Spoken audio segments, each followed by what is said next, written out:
So POCO ரீசெண்டாக launch பண்ண POCO X4 Pro.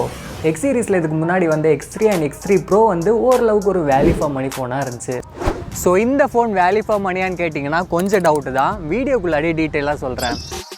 So இந்தியாவில் இந்த ஃபோன் இன்னும் லான்ச் ஆகலை. பட் லான்ச் ஆகும்போது என்ன ப்ரைஸில் வரும், அந்த ப்ரைஸுக்கு இந்த ஃபோன் ஒர்த்தா, இந்த ஃபோனில் என்னென்ன நல்லா இருக்குது, என்னென்ன நல்லா இல்லை, இப்போ நீங்கள் ஒரு மிட்ரேஞ்ச் ஃபோன் வாங்குறதா இருக்கீங்கன்னா இந்த ஃபோனுக்கு வெயிட் பண்ணலாமா, இல்லை இப்போவே இதை வரைக்கும் நல்ல ஆப்ஷன்ஸ் இருக்கா அப்படிங்கிற எல்லாத்தையுமே கம்ப்ளீட்டாக சொல்கிறேன். பட் அதுக்கு முன்னாடி இந்த ஃபோனோட அன்பாக்சிங்கை பார்த்துடலாம். ஸோ இதுதான் பாக்ஸ் ஓப்பன் பண்ணதுமே இன்னொரு குட்டி பாக்ஸ் இருக்குது. அதில் சிம் எஜெக்டர் டூல், கொஞ்சம் பேப்பர்ஸ் அண்ட் ஒரு கிளியர் கேஸும் கொடுத்துருக்காங்க. அப்புறமா ஃபோன் இருக்குது, அது ஓரமாக எடுத்து ஒதுக்கி வச்சிடலாம். அதுக்கப்புறமா 67 வாட்ஸ்க்கான ஒரு சார்ஜிங் பிரிக் அண்ட் ஒரு type A to type C கேபிளும் கொடுத்துருக்காங்க. இது தவிர பாக்ஸில் எதுவும் இல்லை. இப்போ ஃபோனை நம்ம எடுத்து அன்ராப் பண்ணி க்ளோசர் லுக் பார்த்தோன்னா ஃபர்ஸ்ட் இம்ப்ரெஷன் நல்லா இருக்கு.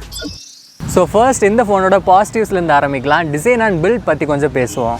ஸோ POCO இந்த ஃபோனுக்கு டிசைன் நல்லாவே கொடுத்துருக்காங்க. ஃபஸ்ட் இம்ப்ரெஷனில் பார்த்ததுமே எனக்கு டிசைன் பிடிச்சிருந்துச்சு. எனக்கு கேட்டிங்கன்னா X சீரீஸில் பெஸ்ட் டிசைன் கூட சொல்லலாம். மெயினாக இந்த எல்லோ கலர் பார்க்குறதுக்கு ரொம்பவுமே நல்லா இருக்குது. அண்ட் இது போக இந்த ஃபோன் வந்து இன்னும் 2 கலர்ஸில் வருது, பிளாக் அண்ட் ப்ளூ. அண்ட் இந்த ஃபோனோட பின்னாடி பார்த்தீங்கன்னா ஒரு ஸ்பாட்லைட் பேட்டர்னில் பேனல் வந்து க்ளோ ஆகுது, பார்க்குறதுக்கு ரொம்பவுமே அட்ராக்டிவாக இருக்குது. அண்ட் பேக் பேனல் வந்து என்ன மெட்டீரியல் யூஸ் பண்ணியிருக்காங்கன்னு தெரியல. சில பேர் பிளாஸ்டிக்குங்கிறாங்க, சில பேர் கிளாஸுங்கிறாங்க. பார்க்குறதுக்கு கிளாஸ்மாக இருந்தாலும் பிளாஸ்டிக்னு தான் நினைக்கிறேன்.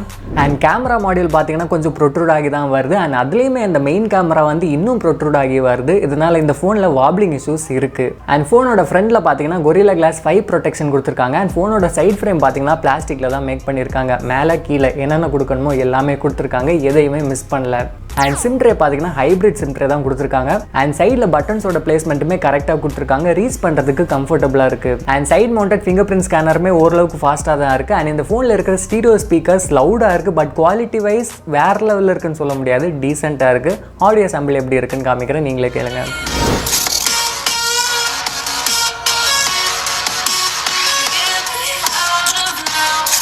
அண்ட் இந்த ஃபோனுக்கு IP53க்கான ஸ்கிராட்ச் ப்ரூஃப் ரெசிஸ்டன்ஸும் இருக்குது. அண்ட் இந்த ஃபோனோட இன் ஹேண்ட் ஃபீல் வந்து எப்படி இருக்குன்னு கேட்டிங்கன்னா, சைட்ஸ் வந்து ஃப்ளாட்டாக வரதால ஹோல்ட் பண்ணுறதுக்கு ஒரு சின்ன டிஸ்கம்ஃபர்ட் இருக்குது. பட் வெயிட் மேனேஜ்மெண்ட் வரும்போது சிறப்பாக பண்ணியிருக்காங்க. ஃபோனோட வெயிட் வந்து ஈவனாக டிஸ்ட்ரிபியூட் ஆகிருக்கு. ஃபோனோட வெயிட் வந்து 205 கிராம்ஸாக இருந்தாலும் ஃபோன் கையில் இருக்கும்போது அந்த அளவுக்கு ஹெவியாக ஃபீல் ஆகலை.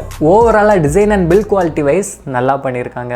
அண்ட் அடுத்த பாசிட்டிவான விஷயம் இந்த ஃபோனோட டிஸ்பிளே. ஸோ டிஸ்பிளே பார்த்தீங்கன்னா 6.67 இன்ச்சில் AMOLED பேனல் கொடுத்துருக்காங்க. 120Hz ரிஃப்ரெஷ் ரேட், 360Hzக்கான டச் சாம்பிளிங் ரேட்டும் கொடுத்துருக்காங்க. அண்ட் இந்த டிஸ்பிளேக்கு HDR10 சப்போர்ட்டும் இருக்கு. ஸோ ஒரு கலர்ஃபுல்லான டிஸ்பிளே. கலர்ஸ் வந்து ரொம்பவுமே பஞ்சியாக இருந்துச்சு. அண்ட் வியூவிங் ஆங்கிள்ஸ்லையும் எந்த குறையும் இல்லை. பிளாக்ஸ் ரொம்பவுமே டீப்பாக தெரிஞ்சு. அண்ட் நீங்கள் வீடியோஸ் ஏதாச்சும் பார்க்குறீங்கன்னா கூட டிஸ்பிளே உங்களை கண்டிப்பாக சாட்டிஸ்ஃபை பண்ணும். And refresh rating adaptive refresh rate தான். சிஸ்டம் யூஎல் ஸ்க்ரோல் பண்ணுறப்போ ஸ்க்ரோலிங் எல்லாமே ஸ்மூத்தாக இருந்துச்சு. பட் நான் க்ரோம் யூஸ் பண்ணும்போது அங்கங்கே சில மைனரான ஃப்ரேம் ட்ராப்ஸ் நான் வந்து நோட்டீஸ் பண்ணேன். அண்ட் பிரைட்னஸ் வரும்போது 700 nits, பட் பீக் பிரைட்னஸ் வந்து 1200 nits வரைக்கும் போகும். ஸோ நான் அவுட்டோரில் ஃபோன் யூஸ் பண்ணும்போது ஃபோன் வந்து ரொம்பவுமே பிரைட்டாக இருந்துச்சு. நான் எதிர்பார்த்தது வரைக்கும் பிரைட்டாக இருந்துச்சு. அண்ட் AMOLED டிஸ்பிளேங்கிறதால ஆல்வேஸ் ஆன் டிஸ்பிளே கொடுத்துருக்காங்க. இன்பில்ட்டாக ப்ரீசெட்ஸ் கொடுத்துருக்காங்க, எல்லாமே நல்லா இருக்கு. அண்ட் ஃபோன் வந்து ஆஃப்ல இருக்கும்போது நோட்டிஃபிகேஷன்ஸ் வருதுன்னா க்ளோ ஆகிற மாதிரி சில நோட்டிஃபிகேஷன்ஸ் எஃபெக்ட்ஸும் கொடுத்துருக்காங்க, நல்லா இருக்கு. ஓவராலாக டிஸ்பிளே பற்றி சொல்லணும்னா நல்லாவே கொடுத்துருக்காங்க, குறை சொல்கிற அளவுக்கு எதுவுமே இல்லை.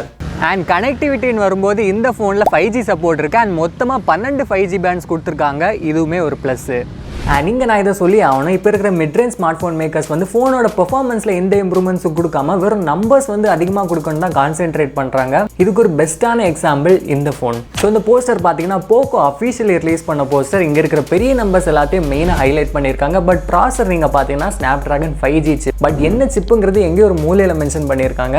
ஏன்னா 695 அப்படிங்கிறது ஒரு கம்மியான நம்பர். ஒருவேளை ஷேமாக ஃபீல் பண்ணுறாங்களோ.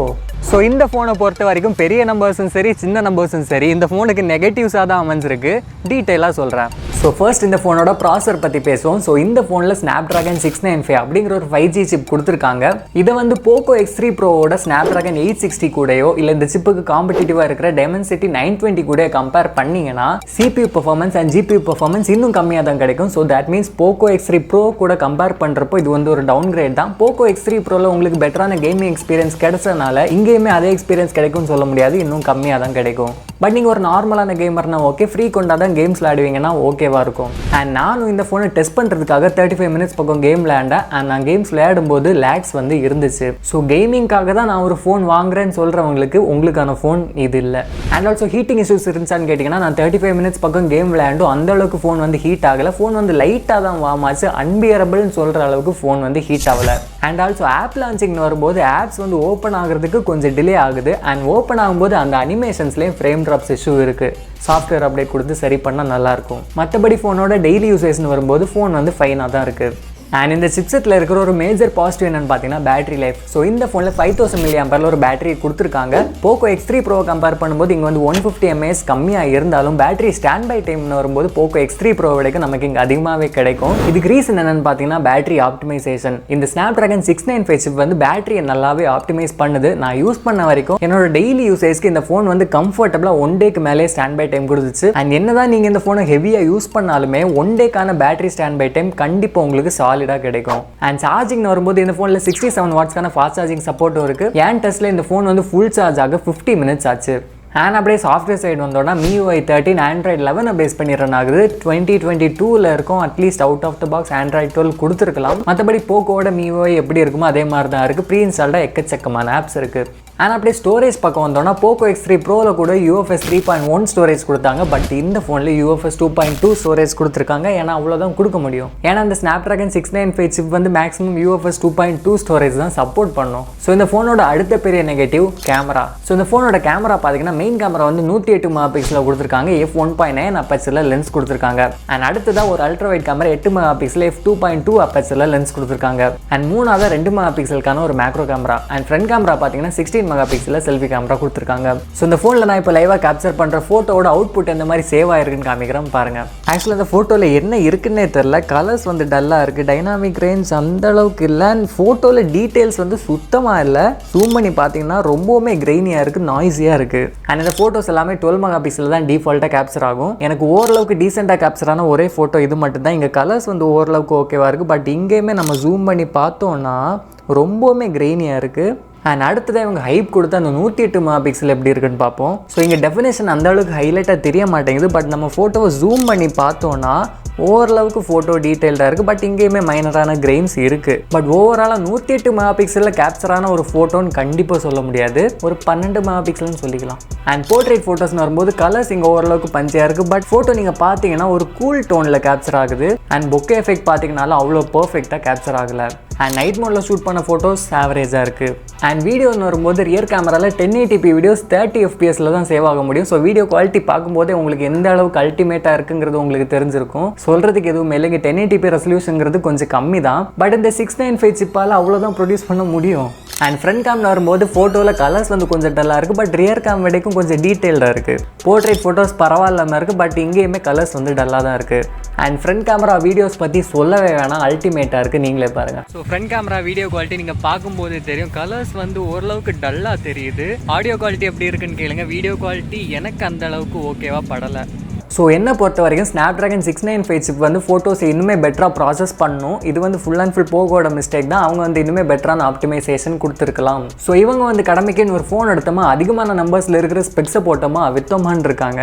ஏதோ சாண்ட்விச் வியாபாரம் பண்ணுறதா நினச்சிட்டு இருக்காங்க போல். ஸோ கேமரா பொறுத்த வரைக்கும் 108 MP சொன்னதுமே நான் ரொம்பவுமே எக்ஸ்பெக்ட் பண்ணேன். பட் நான் எக்ஸ்பெக்ட் பண்ணதை விடைக்கும் ரொம்ப மோசமாக ஃபோட்டோஸ் வந்து கேப்சர் ஆகுது. மேபி போக்கோ X3 Pro கூட இதை விட பெட்டராக கேப்சர் பண்ணும் போல் அந்த மாதிரி இருக்குது. ஸோ கேமரா பொறுத்த வரைக்கும் நான் ரொம்பவுமே டிசப்பாயிண்ட் ஆகிட்டேன். ஸோ இப்போ அடுத்த டிசப்பாயிண்டிங்கான ஒரு செக்மெண்ட் பற்றி பேசுவோம். இந்த ஃபோனோட ப்ரைஸிங். ஸோ இந்த ஃபோனோட எக்ஸ்பெக்டட் ப்ரைஸிங் இந்தியாவில் எவ்வளோன்னு பார்த்தீங்கன்னா 25,000. இது வந்து ஆல்மோஸ்ட் கன்ஃபார்ம் தான். ஏன்னா இங்கே அவங்க ரிலீஸ் பண்ண ப்ரைஸை டேரெக்டாக கன்வெர்ட் பண்ணி பார்த்தோன்னாலும் அதை விட அதிகமாகவே காமிக்குது. ஸோ இந்த ப்ரைஸுக்கு இந்த ஃபோன் ஒர்த்தான்னு கேட்டிங்கன்னா 100% ஒர்த்தே இல்லை. ஒரு 21,000 21,500 இந்த மாதிரி செக்மெண்ட்டில் கூட கன்சிடர் பண்ணலாம். பட் 5G எல்லாம் இருக்கனால அந்த செக்மெண்ட்டில் கொடுக்கறதுக்கு சான்ஸே இல்லை. 25,000க்கு இந்த ஃபோன் வந்து ஒர்த்தில்லைன்னு சொல்கிறதுக்கு ஃபர்ஸ்ட் ரீசன் என்னன்னு பார்த்தீங்கன்னா சிப். Snapdragon 695 அப்படிங்கிறது 25,000க்கு ஒர்த்து கிடையாது. நிறைய விஷயங்கள் நமக்கு லிமிட்டடாக இருக்கும். மெயினாக அந்த 1080p வீடியோஸ், UFS 2.2க்கான ஸ்டோரேஜ் அண்ட் கேமிங் எக்ஸ்பீரியன்ஸ் கொஞ்சம் ஆவரேஜாக தான் இருக்கும். அண்ட் ரெண்டாவது டிசப்பாயின்மெண்ட் கேமரா. 108 MP அவங்க வந்து அட்வர்டைஸ் பண்ணதுக்கு நான் வந்து எதுவும் சொல்ல விரும்பலை. உருப்படியான ஒரு 48 MP கேமராவாச்சும் கொடுத்துருக்கலாம். ஸோ ஓவராலாக சொல்லணும்னா இந்த ஃபோனை நீங்கள் வெயிட் பண்ணி வாங்குற அளவுக்கு ஒர்த்தே கிடையாது. இதே செக்மெண்ட்டில் ஒரு நல்ல ஃபோன் வாங்கணும்னு நினச்சிங்கன்னா இன்னும் ஒரு 1000 ரூபாய் உங்களால் முடிஞ்சால் போட்டு Realme GT மாஸ்டர் எடிஷன் வாங்கினீங்கன்னா பெட்டராக இருக்கும். ஸோ இந்த கண்டென்ட் உங்கள்கிட்ட ப்ரெசென்ட் பண்ணது நான் சுபாஷ். வீடியோ பிடிச்சிருந்துச்சுன்னா ஒரு லைக் பண்ணுங்கள். நிறைய பேர் சேனலை சப்ஸ்கிரைப் பண்ணாமல் பார்க்குறீங்க. நீங்கள் சப்ஸ்கிரைப் பண்ணிட்டு பார்த்தீங்கன்னா ரொம்பவுமே ஹெல்ப்ஃபுல்லாக இருக்கும். அடுத்த மாதத்துக்குள்ளே 50K ரீச் பண்ண முடிஞ்சால் ரொம்பவுமே நல்லாயிருக்கும். அண்ட் மறக்காமல் என்ன சோஷியல் மீடியாஸ்லையும் ஃபாலோ பண்ணுங்கள். இந்த சேனலோட மற்ற 2 வீடியோஸ் கீழே இருக்கும், மறக்காமல் செக் பண்ணி பாருங்கள். அடுத்த வீடியோவில் சந்திக்கலாம்.